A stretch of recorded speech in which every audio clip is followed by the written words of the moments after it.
गांधी को अब समझ ही में नहीं आ रहा है जी कि सामाजिक राजनीतिक जिंदगी में किस लाइन पे चलना है।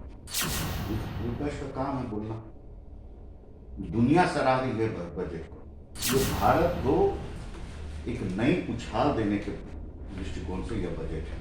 नमस्कार, आप देख रहे हैं लाइव सिटीज। मैं हूं आपके साथ सौरभ राज। साल 21 और 22 का बजट आया, उसके बाद से विपक्ष लगातार सरकार के ऊपर सवाल उठा रही कि इस बजट से न बिहार को कुछ मिला और न ही किसानों को कुछ मिला, न युवाओं को कुछ मिला। हमारे साथ हैं बीजेपी राज्यसभा सांसद विवेक ठाकुर।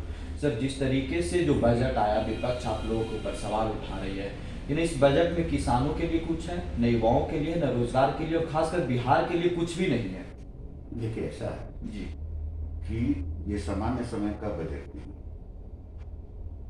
आप और हम जीवित हैं, इसलिए सोच सामान्य है। जी क्योंकि जो लाखों लोग मर गए हैं, और 100 साल में ऐसी आपदा विश्व भर में व्यापक रूप से आई है।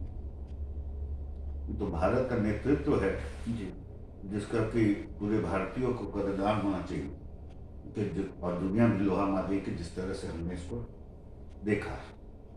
और इस परिस्थिति में जो बजट है, विपक्ष का काम है बोलना। दुनिया सराह रही है बजट को। जितने आर्थिक आकलन करता है विश्व भर में, जी मैं 4 अखबार पढ़ता हूँ नित्य, और उसमें विश्व भर के आकलनकर्ताओं का अध्ययन करता हूँ। तो ये भारत को एक नई उछाल देने के दृष्टिकोण से यह बजट है। और आज तक हम लोग बात करते आए हैं, मैं तो कम से कम अपना जन्म से देख रहा हूँ कि स्वास्थ्य के क्षेत्र में सरकार का और आवंटन बढ़ना है। कभी आपने ऐसा देखा था इतना बड़ा? और बिहार की बात आप कर रहे हैं, किसी भी राज्य का आप 4 या 5 घोषणा देखें, जी लेकिन बजट का जब फाइन प्रिंट पड़ेगा, मान लीजिए कि अगर national highway authority of India को या उस मंत्रालय को अगर 1 लाख करोड़ का प्रावधान हुआ है, तो वो मंत्रालय खर्च करेगा अपने हिसाब से। 2-4 कॉरिडोर की आपने बात की है, ईस्टर्न कॉरिडोर है, वो भी बिहार से पास करेगा। स्वास्थ्य के क्षेत्र में जो इतना बड़ा उछाल है खर्च में, तो हमारे यहाँ क्या है? प्राथमिक चिकित्सा केंद्र जर्जर स्थिति, उप केंद्र जर्जर स्थिति, ये सबको नवीकरण करके और रीजन इतने सारे क्रिटिकल केयर अस्पतालों का जिलाओं में निर्माण होना और सबको टेलीमेडिसिन से जोड़ना। आप अब अपने गांव से 90% इलाज अपने प्राथमिक चिकित्सा केंद्र में करा लेंगे।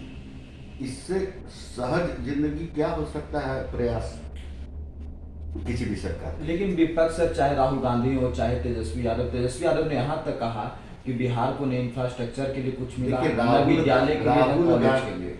राहुल गांधी की बात छोड़ जी राहुल गांधी को अब समझ ही में नहीं आ रहा है जी कि सामाजिक राजनीतिक जिंदगी में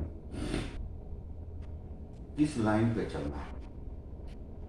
वो नक्सली बनना चाहते हैं, वामपंथी बनना चाहते हैं, कि कांग्रेसी रहना चाहते हैं। तो इतना कंफ्यूज आदमी के बारे में हम लोग चर्चा करें, जी उनकी बातों को आधार बनाए आज का दिन शुरू करने के लिए, तो हमको नहीं लगता है कि इन किसानों का क्या होगा सर, जो आंदोलन कर रहे हैं। जो बजट में भी कहा गया कि उनके लिए कुछ नहीं है, जो किसान आंदोलन कर पहले रहे तो हैं। पढ़ें बजट को कि क्या है। मंडी कर रहे थे, एग्रीकल्चर इंफ्रास्ट्रक्चर फंड इतना बड़ा क्रिएट हो रहा है जी, और मंडियों में पैसा जाने वाला है, तो बजट कोई पढ़ा नहीं। वही मंडी की मंडी समाप्त हो रहा है जिसके चलते लोग बैठे हुए, मंडियों में सरकार पैसा देने जा रही है उसके नवीकरण के।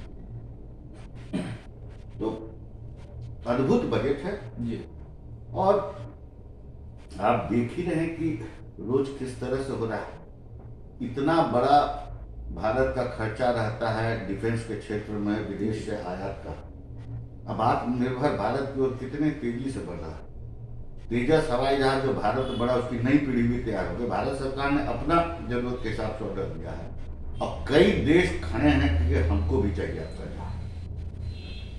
तो आप बाहर से आयात बंद करेंगे और अपने यहाँ से माल खरीदेंगे जी तो आपका खर्चा भी कम होगा, सरकार की आमदनी भी बढ़ेगी। एयर इंडिया अगर बेचने की बात है जी तो कितना कठिन दौर से सरकार गुजर रही है उसको बेचने के लिए।